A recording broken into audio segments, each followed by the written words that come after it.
জঙ্গল ফোন দিয়ে কিভাবে নিজের নাম লিখবেন অথবা আপনার প্রিয় মানুষটার নাম লিখতে চাইলে ঠিক এরকম ছবি এডিটিং করতে পারলেই বর্তমানে ছবিটা ভাইরাল হয়ে থাকে। আর এটা সোশ্যালে বর্তমানে সবচেয়ে বেশি ট্রেনিংয়ে আছে। দেখতে পাচ্ছেন আমিও কিন্তু আমার নামটা লিখেছি, অনেক সুন্দর দেখা যাচ্ছে। আপনিও আপনার নাম অথবা আপনার প্রিয় মানুষটার নাম লিখতে পারবেন।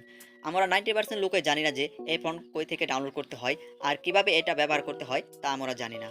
তাই আপনাদের খুব সহজে আমি দেখিয়ে দেব যাতে আপনারা সহজে এই এডিটিং করতে পারেন।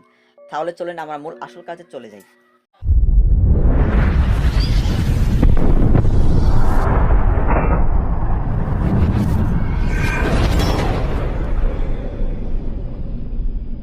আপনারা দেখছেন প্রথমে আমি আমার ফোন স্ক্রিনে চলে আসলাম। সর্বপ্রথম আপনারা স্মার্টফোনে গুগল ক্রোম ব্রাউজারে চলে আসবেন। তারপর আপনারা গুগল ক্রোমে এসে সার্চ বক্সে লিখবেন আরমন জঙ্গল ফন্ট। তো লিখে দেওয়ার সাথে সাথেই অফিসিয়ালি জঙ্গল ফন্ট ওয়েবসাইট চলে আসবে। তারপর এখানে ক্লিক করবেন।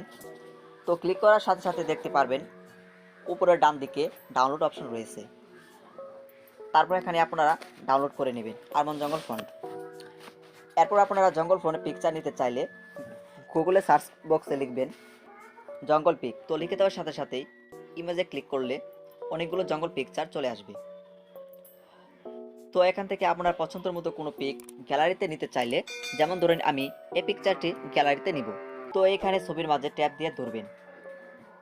ট্যাব দেওয়ার সাথে সাথে দেখতে পারবেন ডাউনলোড ইমেজ অপশন চলে আসবে। আপনারা এখানে ডাউনলোড করে নেবেন। তো এরপর কাজ হচ্ছে আপনারা এখান থেকে ব্যাক দিয়ে চলে আসবেন আপনার ফোনে মাই ফাইলে ক্লিক করে আপনারা দেখতে পারবেন এখানে ডাউনলোড অপশন আছে। ডাউনলোডে ক্লিক করে আমরা যে ফোনটা ডাউনলোড করেছিলাম সেটা দেখতে এখানে জিপ ফাইল হয়ে আছে। জিপ ফাইলটাকে এক্সট্রাক্ট করতে হবে। তো এখানে ট্যাব দেওয়ার সাথে সাথেই দেখতে পারবেন এখানে এক্সট্রাক্ট অল লেখা আছে। এক্সট্রাক্ট অলে ক্লিক করব। তারপর দেখবেন এখানে আপনারা ফোল্ডার সিলেক্ট করতে পারবেন অথবা এক্সট্রাক্ট টু ডাউনলোড থেকে এক্সট্রাক্ট করতে পারেন। তো আমি এক্সট্রাক্ট টু ডাউনলোডে ক্লিক করে এক্সট্রাক্ট করব। তো আপনারা এখানে দেখেন অলরেডি এক্সট্রাক্ট হয়ে গেল। এরপর আপনারা এখান থেকে বের হয়ে আসবেন। বের হয়ে আসার পর যে অ্যাপ্লিকেশনটা দিয়ে কাজটি করতে হয় ওই অ্যাপ্লিকেশনে চলে আসবেন। তো আমি পিক্সার্ট অ্যাপ্লিকেশন দিয়ে কাজটি করব। আরেকটি কথা হচ্ছে আপনারা যদি পিক্সার্ট অ্যাপ্লিকেশনটি প্লে স্টোর থেকে ইনস্টল করতে চান তাহলে ফোনটি অ্যাড হবে না। তাই আপনারা প্লে স্টোর থেকে অ্যাপ্লিকেশনটি ইনস্টল না করে গুগল ক্রোম ব্রাউজারে চলে যাবেন। এরপর আপনারা এখানে এসে সার্চ বক্সে লিখবেন পিক্সার্ট মোড এপিকে। তো এটা লিখে দেওয়ার সাথে সাথেই নিচে থেকে খেয়াল করবেন অ্যাপ্লিকেশনটি চলে আসছে। তারপর এই অ্যাপ্লিকেশনে ক্লিক করবেন। এরপর একটু নিচের দিকে আসবেন। এখানে ডাউনলোড এপিকে অপশন দেখা যাচ্ছে, সেখানে ক্লিক করবেন। এরপর আবারও একটু নিচের দিকে চলে এসে এই ডাউনলোড এপিকে অপশনে ট্যাপ দিলে কিন্তু ডাউনলোড হতে থাকবে। এখন অ্যাপ্লিকেশনটি ডাউনলোড কমপ্লিট হয়ে যাওয়ার পর ইনস্টল করে পিক্সার্ট অ্যাপ্লিকেশনটি ওপেন করে নেবেন। ওপেন হয়ে যাওয়ার পর নিচে দেখবেন প্লাস আইকন রয়েছে। তো এই প্লাস অপশনে ক্লিক করে আমরা গ্যালারিতে চলে যাব। গ্যালারিতে আসার পর আমরা যে জঙ্গল পিক ডাউনলোড করেছি সেটাতে ক্লিক করব। তো ক্লিক করার সাথে সাথেই আমরা এখানে চলে আসব। এরপর আপনারা নিচে দেখবেন অনেকগুলো এডিটিং করা অপশন রয়েছে। তো এইখানে এইভাবে ডান দিক থেকে সরালে দেখবেন টেক্সট অপশন রয়েছে। টেক্সটে ক্লিক করে আপনার নাম লিখবেন। এরপর উপরে ডান দিকে এই টিক চিহ্নতে ক্লিক করবেন। তারপর নিচে কালারে গিয়ে নামটি হোয়াইট কালার করে নেবেন। এরপর এই ফন্টে গিয়ে বাম দিকে এই অ্যারোতে ক্লিক করবেন।